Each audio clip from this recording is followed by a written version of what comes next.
Night అంతా wifi ఆన్లో ఉంచితే క్యాన్సర్ వస్తుంది, బ్రెయిన్ డ్యామేజ్ అవుతుంది, బ్రెయిన్ ఎఫెక్ట్ అవుతుంది అని ఇలాంటివన్నీ వినే ఉంటారు కదా. మరి నిజంగానే అలా జరుగుతుందా లేదా ఊరికనే భయపెట్టేశారా?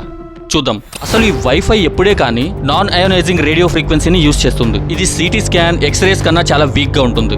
బ్రెయిన్ సెల్స్ ని డ్యామేజ్ చేసేంత స్ట్రాంగ్ అయితే ఉండదు. Brain tumour, cancer, memory loss ఇలాంటి బ్రెయిన్ కి సంబంధించిన డిసీజెస్ కి అండ్ ఈ వైఫై కి లింక్ ఉన్నట్టు ఎటువంటి సైంటిఫిక్ ఎవిడెన్స్ లేదు.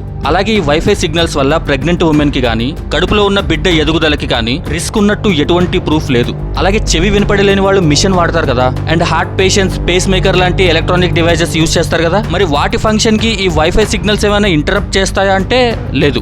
ఎందుకంటే వాటిని రేడియో ఫ్రీక్వెన్సీని తట్టుకుని ఆగకుండా పనిచేసేలా డిజైన్ చేసి ఉంటారు.